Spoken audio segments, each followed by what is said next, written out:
Week 1 walking, 19th to 25th of April 2024. And so it begins. Distance walked, 56.2 miles. Duration walked, 18 hours, 38 minutes and 52 seconds. It is 3:30 AM on 19th of April 2024, my 52nd birthday. It is raining and it is dark. I get up alone intentionally without fanfare or announcements, and I leave the house and walk to a lamppost that is working. I record the start of my year-long journey because it's too dark to do so outside my house. I laugh to myself because it is raining and wonder if there could be anything more Scottish than embarking on a journey in the cold, dark and rain of the Highlands. As I write this much later, I'm still wondering this and chuckling to myself. I turn left out of our street and head up onto the trails that stretch north from Grantown, trails that remain, unlike the famed Cairngorms, far from most people's minds and legs. This is the way I like it. As I mentioned in the video, I'm doing this challenge to raise money for the Samaritans. What I forgot to mention is that I'm doing it to help promote being outdoors and moving for our physical and psychological well-being. I start the week with a 12.1 miles on the trails of day 1, completed in 3 hours, 56 minutes and 49 seconds. It's a very familiar route and one I've undertaken many times, so I know my way in the dark and refrain from using a head torch or other light. Out and back to a ruined croft that lies just under 6 miles north of our house, and as I return, I take a short detour around the houses to make the first walk just over 12 miles rather than just under. On day 1 of 365, getting those extra tenths of a mile feel important. It's like when I finish and the sun has broken through the clouds. Some might say it is auspicious, yet my body is still recovering from illness and my left hip is tweaking a bit. Something I will need to manage and strengthen if I'm to walk for the next year as pain-free as possible. I get home in time for birthday cake with Ingrid and the kids. I know full well that I've embarked on this year-long journey with some minor injuries and issues, and I do wonder how they will manifest themselves in the coming days, weeks and months. I'm recovering from what seems to be a low-level viral issue that's caused a swollen gland in my neck and a sore throat.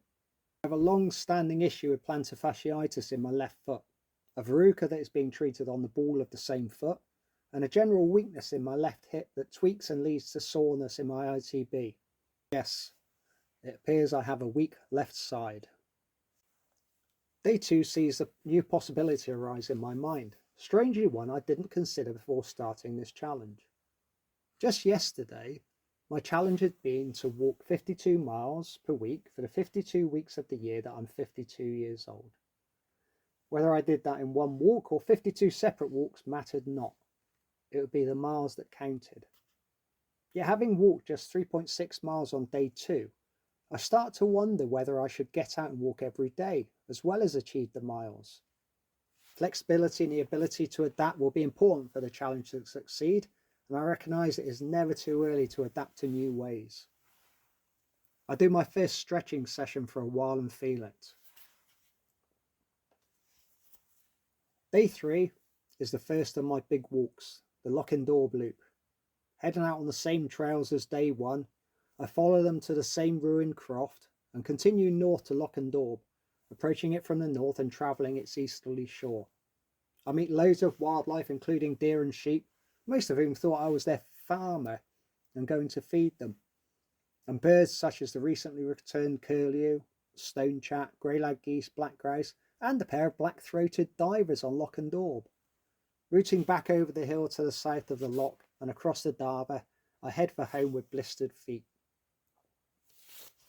I chose to start the challenge with worn-in boots, yet quickly learned there are different levels of worn in, and mine had passed from being worn in to being worn out.